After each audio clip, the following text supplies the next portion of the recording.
Woo! I dropped that shit on the floor.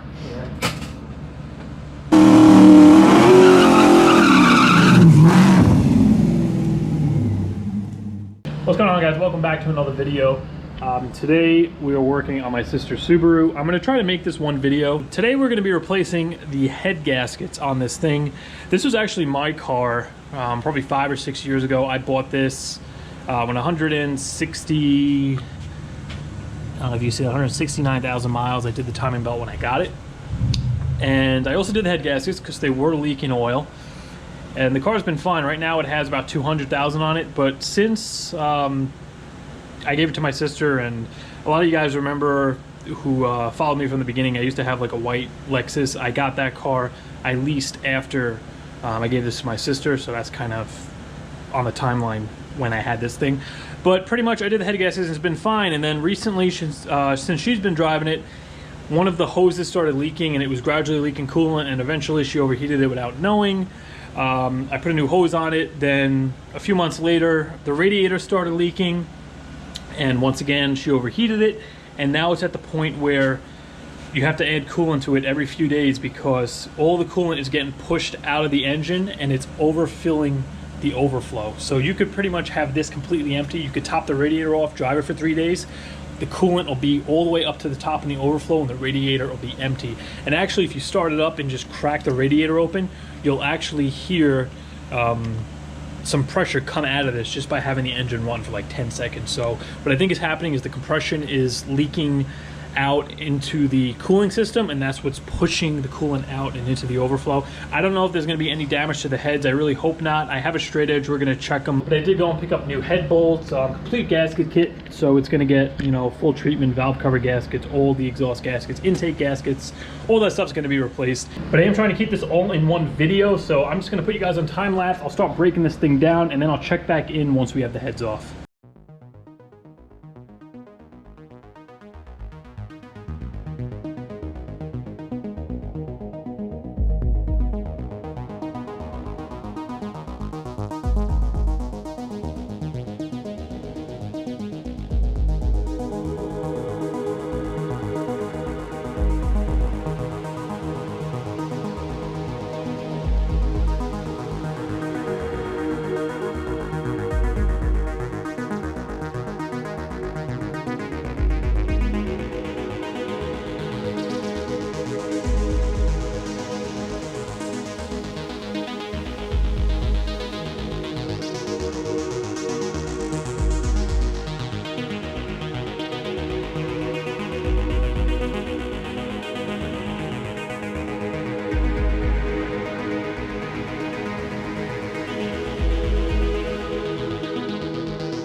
Alright, so I got the passenger side head off, and look at the condition of this gasket. You could see where it actually broke right down here where the coolant jacket is. The compression was probably leaking through the cylinder directly into here. That's why it wasn't in the oil. There's no milkshake in the oil. It's weird though, because by the looks of this, it almost looks as if both were kind of leaking. And I know obviously when you pull this off, there's going to be some of this material that's going to stay on the head.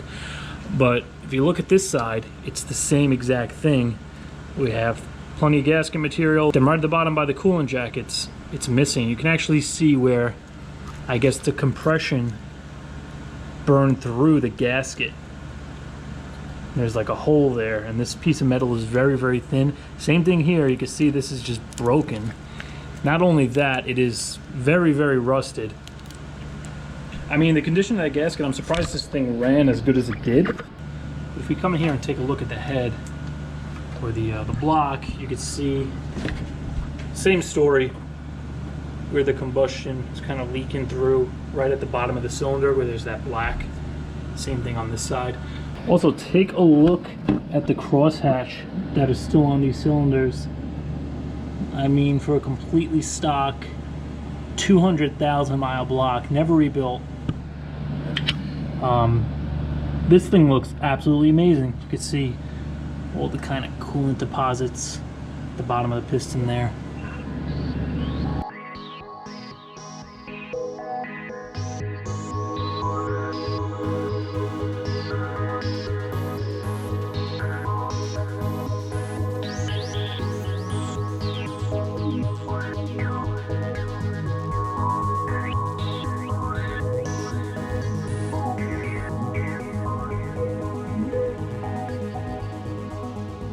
All right, so it's about 11:30 now. I have 3.5 hours into this so far between the 2 days. Got the heads off and we're ready to start cleaning these up. After looking at the head gasket on the driver's side, I noticed, well, not only that, if we come in here,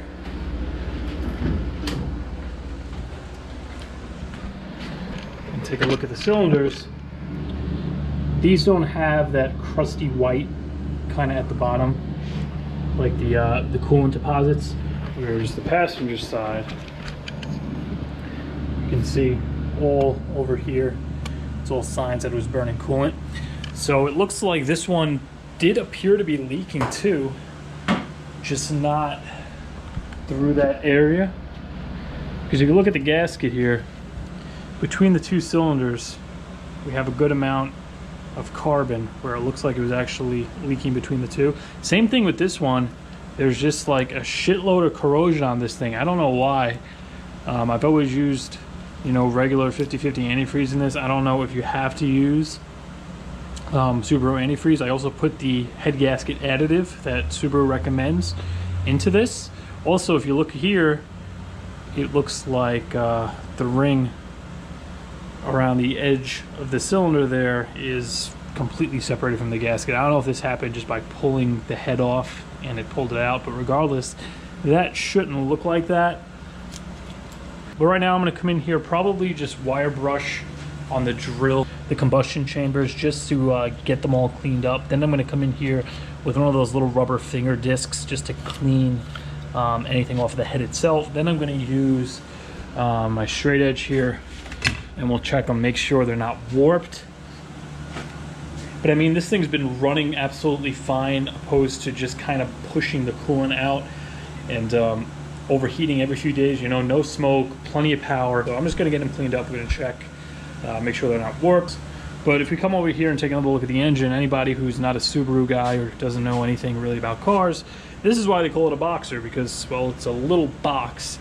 You see those old commercials where Subaru advertises, oh, the boxer engine, low center of gravity, gives you great handling. You can see why the heads are actually sticking out of the sides, whereas suppose a Nissan or a Honda or any kind of other four-cylinder, you have, you know, your head is all the way up here, so you're gaining that low center of gravity by putting the heads out to the sides. And it's a relatively simple setup, especially the single overheads. There's really not much to them. But I'm just going to kind of regroup and get all this cleaned up, see if I can move the Camaro parts out of this tray, because I want to use this while I'm cleaning up the heads. And then I'll check back in and we'll get started on cleaning these up. All right, so I got everything cleaned up. I was able to move all the Camaro bolts and stuff over there. So I have this pan freed up, which is the main purpose I bought it, is for stuff like this. So I already came in here on this one head with just a razor blade, and very, very carefully I just kind of took all these deposits and stuff over here, all the thick stuff, and kind of the corrosion and the scaling in here, and all of that thick kind of shit like that. I went and removed on this side. Now I'm going to come in here with this this kind of rubber gasket remover. I'm not sure how good this is going to do, because there's not really much gasket material on here. A lot of this is corrosion, so I might end up just coming in here with my wire brush on the drill anyway and hitting all this. But to avoid scratching this, I'm going to do it this way first.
All right, so cam seals are done, cam plugs are done. And I know I mentioned earlier that I wasn't actually replacing the timing belt. I decided just to change it. I was able to get a kit with just the belt, so I figured while it's off, a little cheap insurance, I'll just throw a belt on it. I'm not doing the water pump and the pulleys. All this stuff was done like 30,000 miles ago. So I'm just gonna throw a new belt on it and we should be good to go. But the seals are all done. Next step, we're gonna flip these over, come in here, get the head surface really clean, hit them with the straight edge, make sure they're not warped, and then from there I think I'm just going to spray them down with some brake cleaner to get any like dirt and crap that may have gotten into the rockers, and that should be it. I think we'll be ready to get the gaskets, the new bolts, and put this thing back together. All right, so I got this thing cleaned up. These rubber discs actually did a really good job. Got it polished up pretty well, and all the gasket material is gone. So now I picked up this straight edge off of Amazon because I didn't actually have something I would actually trust to be straight enough. And the spec for Subaru as far as warpage goes is 0.05 millimeter. You can see that is pretty friggin' thin. So we're just gonna come in here. I'm gonna set this at a few different angles here. And we don't want this to slide under here, because if it does, that'll indicate that one part is higher than the other, and unfortunately the head would be warped.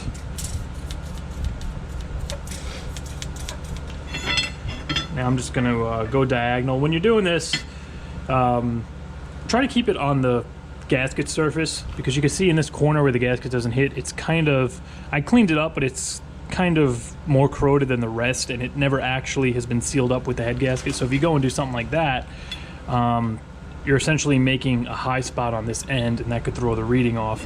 So I'm just going to the head bolt hole over here, just on the edge of that where there's still gasket, and I'm going to center that with the head bolt on this side.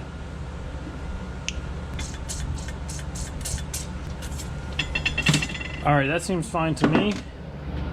I couldn't get the shim here to go under any of the points on the head, so I think this is ready to go back on. I got it all cleaned up. I'm gonna hit it with brake cleaner one more time. Let's clean up the other head, do the same exact check.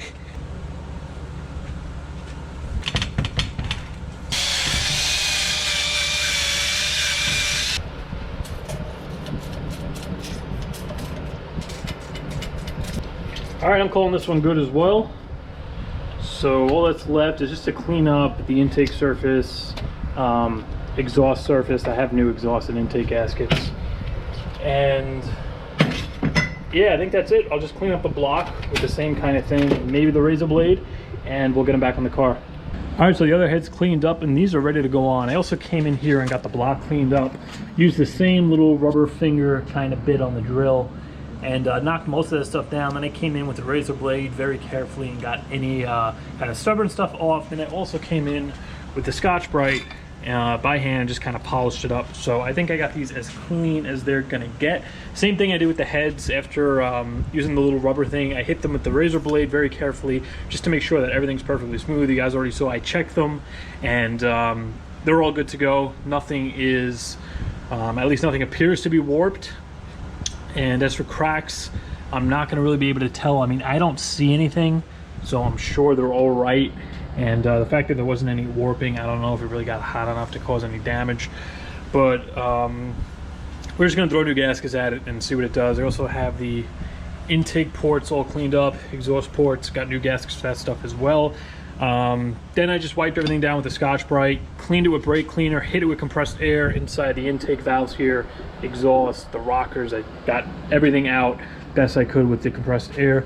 And I have the gaskets right here ready to go on. We're just going to put these in dry. They don't need any kind of RTV, nothing like that.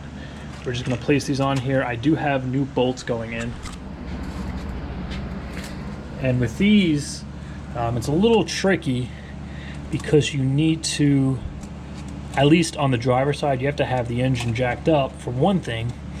And when you're actually putting the heads in, you already have to have the bolts inside the heads. You guys saw when I pulled them off, you can't actually pull the bolts out because they're so long.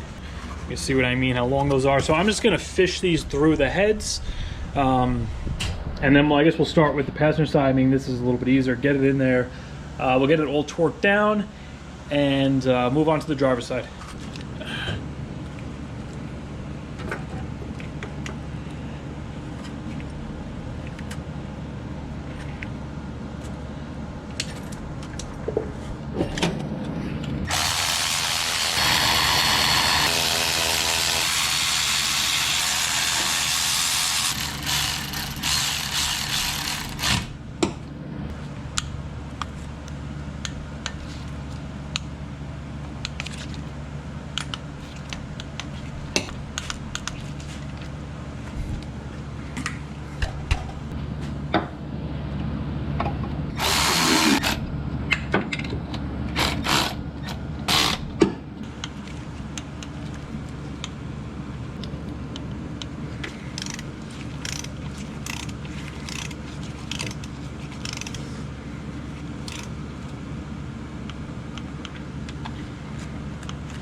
All right, so passenger side is pretty much done. We got the head bolts torqued down. I got the new valve cover gasket on, all the new grommets. I torqued this thing down to 5 foot-pounds.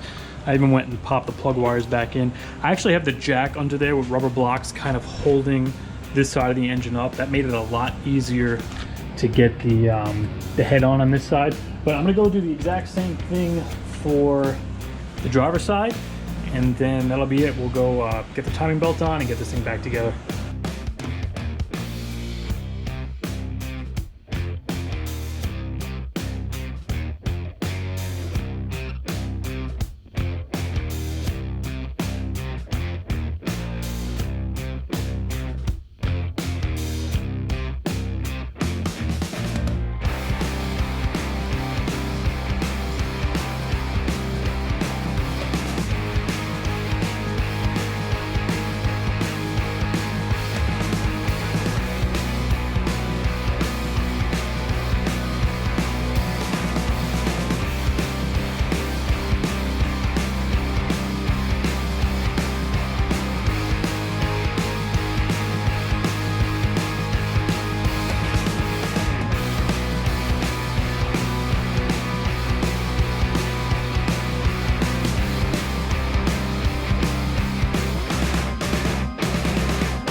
So we are pretty much together here. All that's left to do is install the timing belt. I know I said I was going to do that first, but I ran into a problem. These are the threads for the timing belt tensioner bolt. So I ordered a helicoil kit off of Amazon. It's an M10 by 125 pitch bolt. It's metric. And AutoZone, of course, had M10 by 150 and everything else other than what I needed. So I'm just waiting on that. But in the meantime, I put everything else back together. We got the airbox on. Everything's hooked up. Vacuum lines, all the wiring. All that's left to do is the timing belt, throw the covers on, get the radiator in. And yeah, I think that's pretty much it. The oil's changed, and we'll be ready to start it up. But before I get to that, I'm going to go ahead and pop some new struts in this thing.